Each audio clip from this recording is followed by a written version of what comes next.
महायुती शासनानं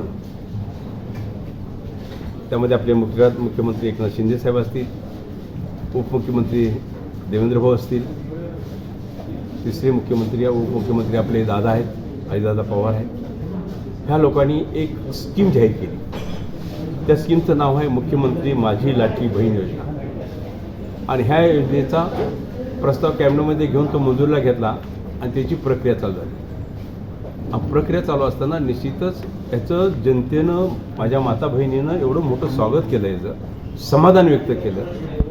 आणि ते समाधान व्यक्त करताना आज आपल्या जिल्ह्याचं जर आपण रेकॉर्ड बघितलं तर आपल्याकडं एकूण अर्ज प्राप्त झाले 4,59,827. मान्यता मिळाली त्यातल्या 4,24,211 मान्यता मिळाली. हे आम्ही शासनाकडे आता अपलोड पण केलं आम्ही त्याला. आणि अंशतः अमान्य झालेले 33,313 आहेत.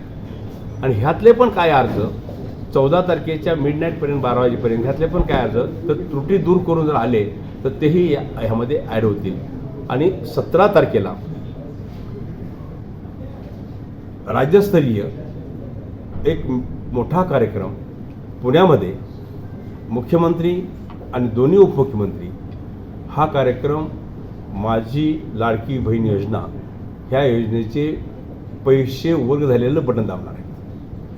त्याच वेळेला असे आदेश आहेत की प्रत्येक जिल्ह्याच्या पालकमंत्र्यांनी जिल्ह्यात राहायचं आहे, प्रशासन सगळं बरोबर घ्यायचं, कलेक्टर असतील, सीओ असतील, आयुक्त असतील, SP असतील, बाकी सगळे त्यांचं सगळं प्रशासन असेल, त्यांच्या माध्यमातून आपणही इथं महिलांचा मेळावा घ्यायचा आणि ते ऑनलाईन सिस्टममध्ये त्यांना बघता यावं की आपले पैसे वर्ग झाले, बटन दाबलं मुख्यमंत्र्यांनी, दोन्ही उपमुख्यमंत्र्यांनी.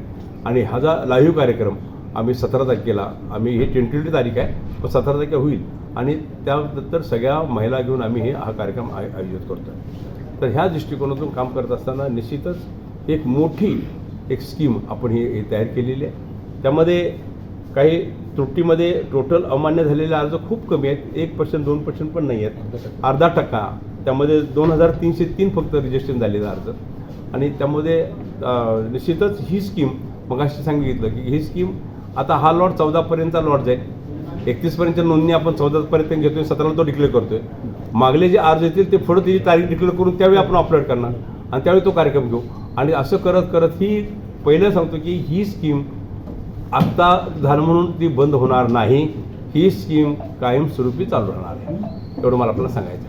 आम्ही एक शंका मी आल्यानंतर कलेक्टरनी आम्हाला विचारली, शिवनी विचारली, सगळ्यांनी विचारली की हे पैसे जर आपल्याकडे आले, कारण हे एक भेट आहे, ही म्हणजे बहिणींना पण भेट देतोय रक्षाबंधनच्या ह्याच्यावरती. आणि तर ती भेट आपल्याला 17 तारखेला सगळ्या बहिणीच्या अकाउंटवर हे पैसे जातील आपले. ते अगदी त्यामुळे आपण 17ला पण 19 रक्षाबंधन आहे, 19 रक्षाबंधनाला सगळ्याच्या अकाउंट हे पैसे दिसतील.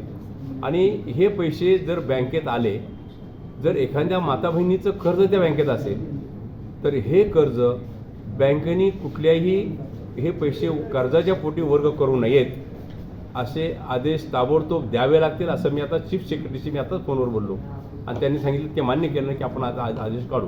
त्यामुळं चिंता करू नका की हे पैसे तुमचे कर्जात वर्ग होणार नाहीत.